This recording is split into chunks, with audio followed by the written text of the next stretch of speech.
Farm Bureau helps protect its members in more ways than you might think. They've always been the voice of agriculture in Arkansas, working on behalf of folks like me when nobody else would. And Farm Bureau stands for the values that Arkansas families care about.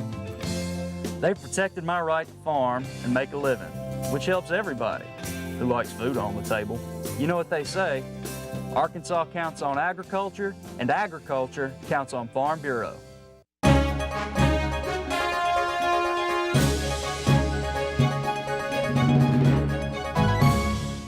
Tom Courtway was formally installed as the president of the University of Central Arkansas last Wednesday. He's the 10th president in the school's history. In his investiture remarks, Courtway laid out a vision for the Conway University of more than 11,000 students. He's a former legislator, legal counsel for the school, and an all-around good guy. Welcome to the program. Thank you for being here. Thanks, Robbie. It's a pleasure to be here. And congratulations to you.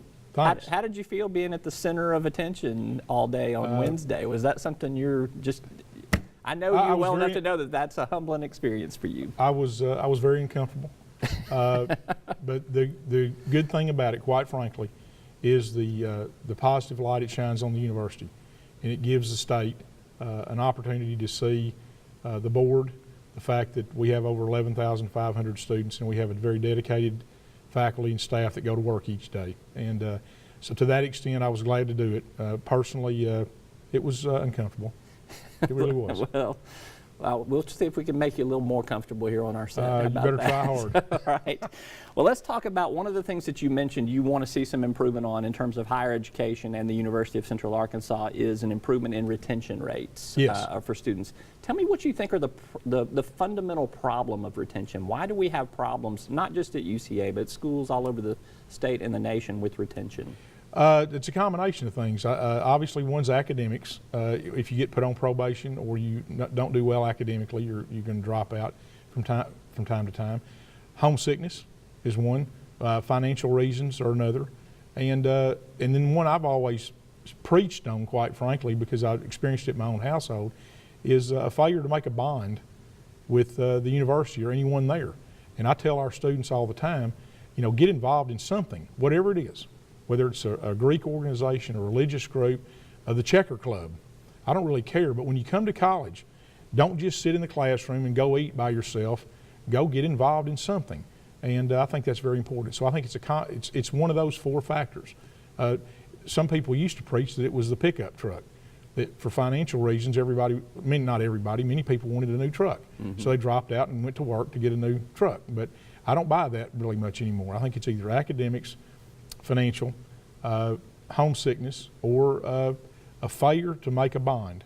And I think developing that bond is critical. So how do you, that's obviously a variable you can control, that you can push as president of the university, things that you can do and instill culturally into the university. So what do you want to do that's maybe different from what's being done right now? Well, we've invested in some computer programs and things where we track students, where we ask them to do a self-assessment in the first 90 days, and we get a pretty good success rate on the responses.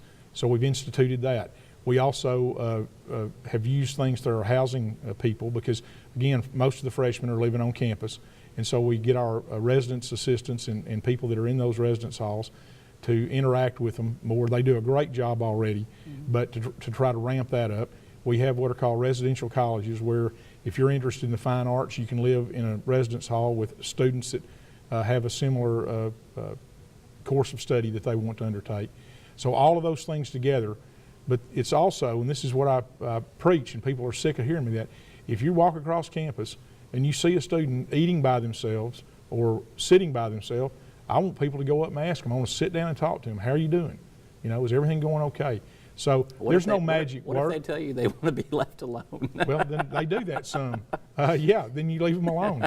But I'd much rather be told to go away than to walk by them and wonder, you know, where they are, how they're doing. But I think a lot of these tracking programs that we've now instituted, and we started them this fall, will pay dividends down the road.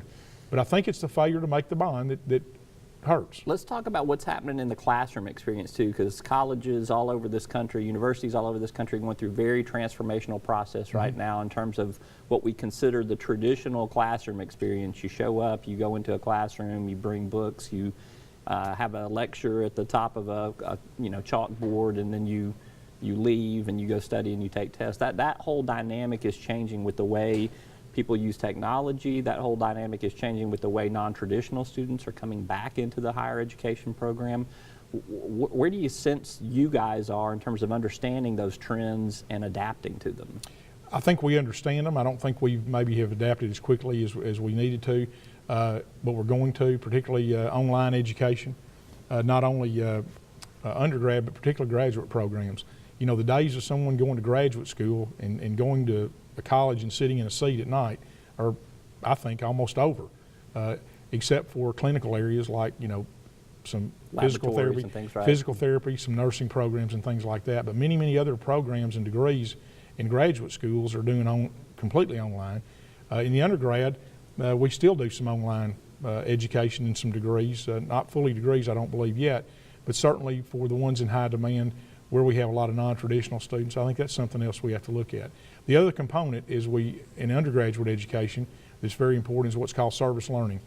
That in addition to taking a course, as part of that course, you're going out into the community, working maybe with a nonprofit or something and sort of giving back, but it also brings that curriculum to a different level, where you actually, rather than just reading a book or taking an examination this semester, you're also putting that into action. That's a great segue into another topic I wanted to cover with you, and that is talking about a plan and an initiative that you unveiled at your investiture ceremony about wanting to do more in the community strategically, economic development, community development with this mixed use development program. Tell me a little bit about what you guys are wanting to accomplish with what you laid out there. Well, the first thing about it is Donaghy Avenue, for anybody who's familiar with Conway, is essentially our main street. It's a thoroughfare that runs north and south, and what we really don't have anything on one side of Donaghy. The campus is pretty much all on the other side. And so we own several pieces of property on one side of Donaghy that's undeveloped. And what we're in this planning stages of is drawing a mixed-use development.